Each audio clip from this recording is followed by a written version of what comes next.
पिछले कुछ महीनों में आप देखोगे एक ट्रेंड चल रहा है कि जैसे ही एआई स्पेसिफिक कंपनी है या अपने नए मॉडल लेकर आती है या उसकी अपग्रेड लेकर आती है या तो नए प्लगइन्स इंट्रोड्यूस करती हैं, तो एक हेडलाइन बन जाती है Indian IT companies in big travel. और उस हेडलाइन में जनरली क्या आपको बताया जाता है कि और भी ज़्यादा ले ऑफ्स होंगे और हायरिंग जो है वो काफ़ी ज़्यादा स्लो डाउन होगा क्योंकि एआई आ गया है। ठीक है, तो इससे क्या होता है एंड यूजर में एक एक बेसिकली एक डर सा बन जाता है रिगार्डिंग दी जॉब्स, क्योंकि इंडियन आईटी जो है वो सबसे ज़्यादा जॉब क्रिएट करती है। तो एक तो जो एग्जिस्टिंग एम्प्लॉय हैं उनके अंदर डर आ जाती है और जो दूसरे हैं स्टूडेंट्स हैं उनके अंदर और भी ज़्यादा डर आ जाता है इस चीज़ को लेकर। तो एक काम करते हैं, इस पे पैनिक नहीं करते हैं, थोड़ा स्लो डाउन होते हैं और देखते हैं कि क्या होता है, या करेक्शंस हो रहा है या एक्चुअल में कोलैप्स हो रहा है, क्योंकि दोनों में डिफरेंस है करेक्शंस और कोलैप्स में। तो इंडिया की आईटी कंपनी अगर हम बात करें तो इंडिया की IT company basically services provide करती है। ठीक है, आईटी दो मोड में काम करता है, एक सर्विसेज और प्रोडक्ट। जैसे टीसीएस हो गया, एलटीआईएम हो गया, या एक्सेंचर हो गया, ये सर्विसेज प्रोवाइड करती हैं। आईबीएम हो गया इसमें। और प्रोडक्ट मतलब बोल सकते हैं हम, जैसे माइक्रोसॉफ्ट हो गया, गूगल हो गया, ये प्रोडक्ट्स बनाते हैं अपने खुद के। ठीक, तो अब हम देखते हैं, अब यहाँ पे हम मोस्टली बात करेंगे इंडियन आईटी कंपनी जो सर्विसेज प्रोवाइड करती है, क्योंकि उनके ऊपर ही सबसे ज़्यादा इम्पैक्ट आर्टिकल्स बनाया जाता है कि ये यहाँ पे ये कोलैप्स करेंगे या इनके अंदर काफ़ी ज़्यादा प्रॉब्लम्स होगा। तो अब हम देखते हैं कि इंडियन आईटी कंपनी या जो सर्विस बेस्ड कंपनी है वो पैसे कैसे कमाती है। ठीक है, तो सर्विस बेस्ड कंपनी क्या होता है कि ये जनरली अपने सर्विसेज प्रोवाइड करती है। और सर्विसेज मतलब क्या होता है कि ये मैन पावर प्रोवाइड करती है दूसरी कंपनी को। जैसे मान लो मैं यूएस में एक बैंक हूँ, तो अगर मुझे कुछ अपनी कुछ आईटी रिलेटेड कुछ काम कराना है तो मैं जाऊँगा इंडिया स्पेसिफिक कंपनी के पास में, आईटी कंपनी के पास में। मे बी आप अज्यूम कर सकते हो लाइक टीसीएस हो गया, एलटीआईएम हो गया। ठीक है, इनके पास जाऊँगा और इनको बोलूँगा कि मुझे ये काम कराना है, अब बताओ इसके क्या कॉस्ट होंगे। तो ये कंपनियाँ क्या करती हैं, मतलब एज अ क्लाइंट मैं 3-4 कंपनी के पास जाऊँगा, जैसे टीसीएस हो गया, एक एलटीआईएम हो गया, एक इन्फोसिस हो गया। तो ये कंपनियाँ क्या करती हैं, एक प्रपोजल शीट्स बनाती है उस चीज़ को काम करने के लिए। ठीक है, तो वो प्रपोजल शीट में क्या होता है, वो बताते हैं कि इस काम करने के लिए कितने इंजीनियर्स लगेंगे, कितने महीने का है और इनके चार्जेस क्या होंगे।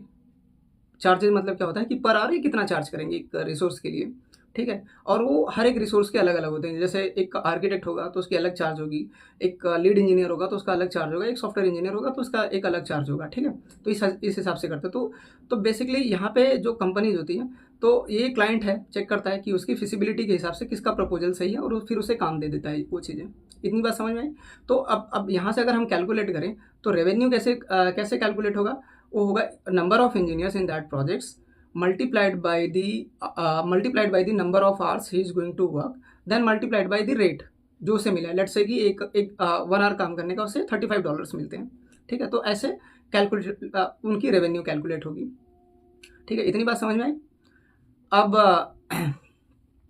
अब हम देखते हैं कि इसका इम्पैक्ट एआई आने के बाद में क्या हुआ।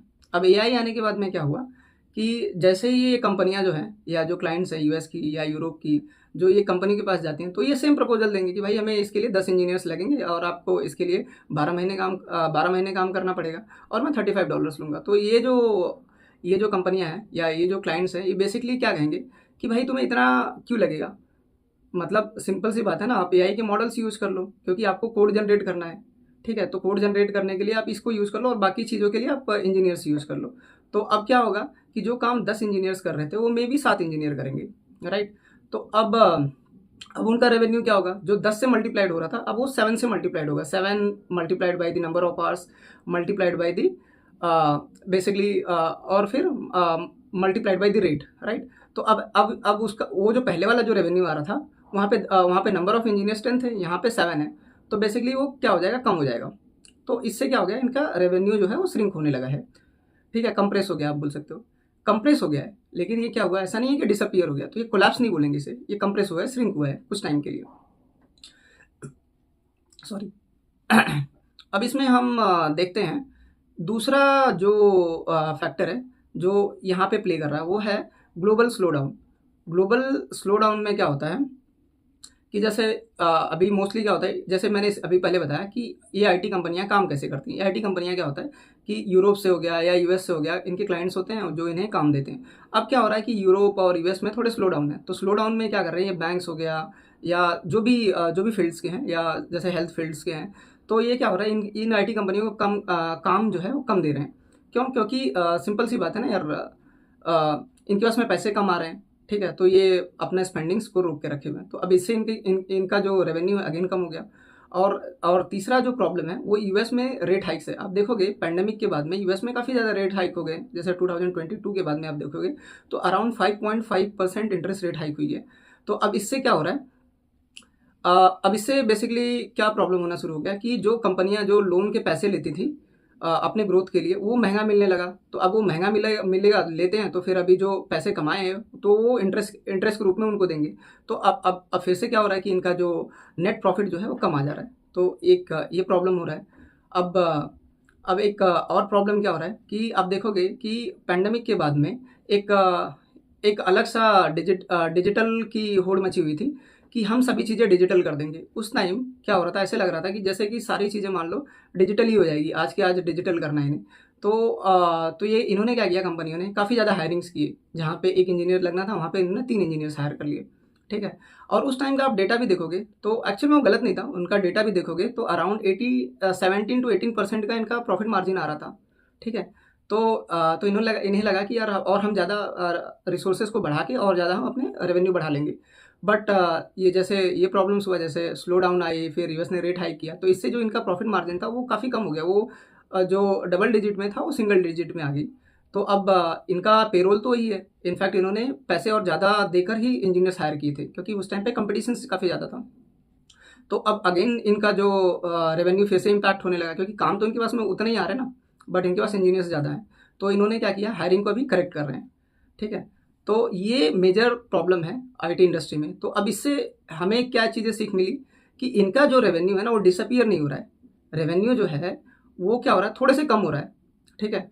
बट ऐसा नहीं हो रहा है कि जीरो हो रहा है। अगर हम बोलेंगे कि कोलैप्स हो रहा है या कंपनी बंद होने वाली है, इसका मतलब क्या होता है कि उसकी रेवेन्यू जो है वो जीरो हो जाएगी या प्रॉफिट जीरो हो जाएगा, ठीक है?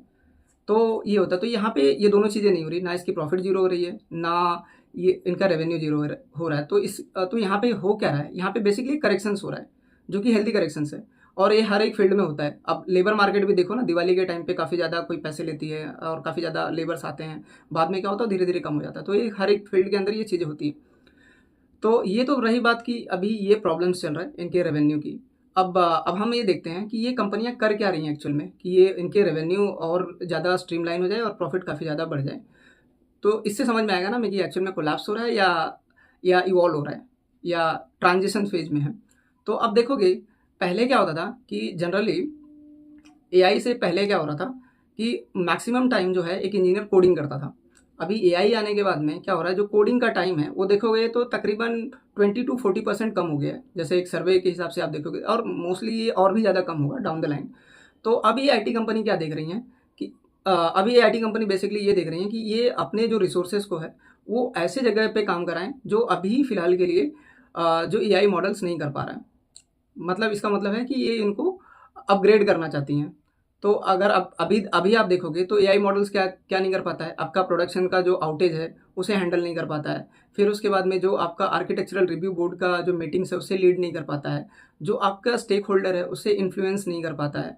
या जो आप ये देखोगे कि जो कॉन्फ्लिक्ट्स होता है क्रॉस टीम में काम करने पे, वो उस चीज़ को हैंडल नहीं कर पाता है, राइट? तो अब ये क्या कर रहे हैं कि जो आईटी इंजीनियर्स जो हैं, जो बेसिकली कोडिंग करते थे, ठीक है, अब उनको अपग्रेड कर रहे हैं ये चीज़ों को हैंडल करने के लिए। तो इस टर्म में आप देखोगे तो इन्होंने अभी क्या इंप्रूवमेंट किया कि अपने जो इनका हायरिंग पैटर्न था उसे इन्होंने चेंज किया। हायरिंग पैटर्न में अब ऐसे इंजीनियर्स ले रहे हैं जिसको एआई टूल्स लेवरेज करने आता है, या आप सिंपल टर्म्स में बोल सकते हो जिसको इंटीग्रेट करने आता है, ठीक है, और जिसको सिस्टम डिज़ाइन अच्छे से समझ में आती है, जिसको क्लाउड नेटिव आर्किटेक्चर अच्छे से समझ में आती है, जिसको प्रोडक्ट की थिंकिंग काफ़ी अच्छी है।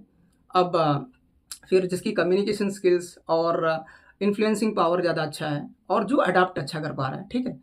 तो अब बट ऑब्वियस था ये जो चीज़ें थी पहले आईटी में, ये काफ़ी कम हुआ करती थी। जैसे आप देखोगे रिलायबिलिटी इंजीनियरिंग थी या डेवऑप्स थे, इसके रिसोर्सेज कम होते थे, कोडर्स ज़्यादा होते थे। अब क्या हो रहा है कि जो कोडर्स हैं वो यहाँ पे शिफ्ट हो रहे हैं।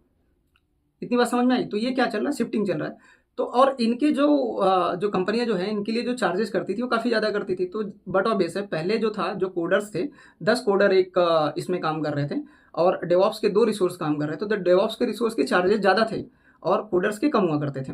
तो अब क्या होगा कि यहाँ पे मान लो अभी आपके डेवऑप्स में अगर 5 इंजीनियर्स आ गए या रिलायबिलिटी इंजीनियरिंग में 5 इंजीनियर्स आ गए और यहाँ पे जो कोडिंग है, कोडिंग वाले टास्क में लिमिटेड हो गए। तो इनका जो प्रॉफिट मार्जिन या रेवेन्यू है बहुत ज़्यादा इम्पैक्ट नहीं होगा, ठीक है, लिमिटेड होगा क्योंकि इन्होंने उस हिसाब से अपने मॉडल्स को अपग्रेड किया, ठीक है। तो और इसके अलावा भी हम देखते हैं कि जो अभी एग्जिस्टिंग आईटी कंपनीज़ है उसके पास में एडवांटेजेस क्या है। अभी इंडियन आईटी कंपनीज़ के पास में क्या एडवांटेज है, एक तो सबसे ज़्यादा उनके पास में टैलेंट पूल है, डाइवर्स टैलेंट पूल मैं बोलूँगा, ठीक है। और दूसरा क्या है कि जो इंग्लिश बोलने वाले या इंग्लिश समझने वाले जो इनके पास इंजीनियर्स हैं वर्ल्ड में सबसे ज़्यादा हैं। और तीसरा क्या है कि ये कंपनियां ने ऑलरेडी इन्होंने एक मॉडल सेट किया है या प्रूव किया है कि किस तरह से डिलीवरी करना चाहिए अक्रॉस ग्लोब।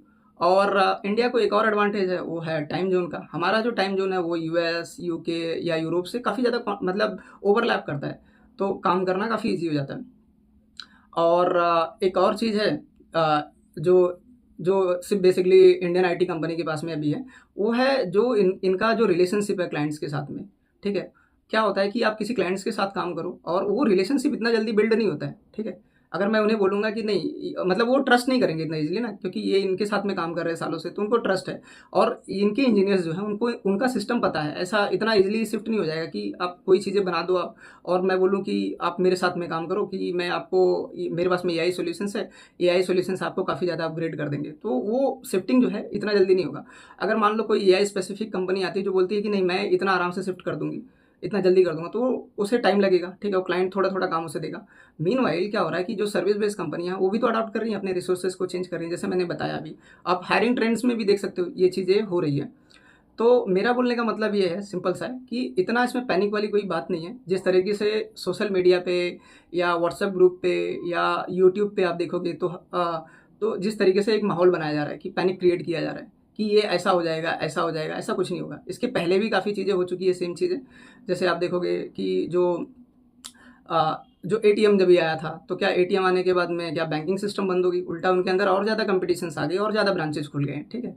और दूसरा दूसरा एग्जांपल अगर मैं दूँ तो जैसे टेक्सटाइल वाली इंडस्ट्री जो है, पहले हाथ से बनती थी, फिर ऑटोमेशंस मशीन आ गई, तो क्या बंद हो गई? अभी भी इंडिया लीड कर रहा है, पहले भी लीड कर रहा था, ठीक है? तो ये चीज़ें नहीं होगा। तो बेसिकली मेरा बोलने का मतलब है कि जो ये आईटी इंडस्ट्री है, ये क्या हो रही है ना, इसका जो मॉडल है काम करने का वो चेंज हो रहा है। पहले क्या था, मैन बेस्ड ग्रोथ मॉडल था इसके पास में, अब ये क्या कर रहा है, कैपेबिलिटी बेस्ड ग्रोथ मॉडल में ये मूव कर रहा है, ठीक है? तो जो इंडियन आईटी कंपनी है वो क्या हो रहा है, डाई नहीं कर रही है, ये क्या कर रही है, एक इवॉल्विंग फेज है या ट्रांजिशंस फेज में है। तो इसको यहीं पे एंड करते हैं, ये मेरी राय है। आप अपनी राय बताइएगा इस पे कि क्या है, ठीक है। Give your opinion in the comment box, we will discuss on this. Thanks for your valuable time being, hope this will help you. Thank you.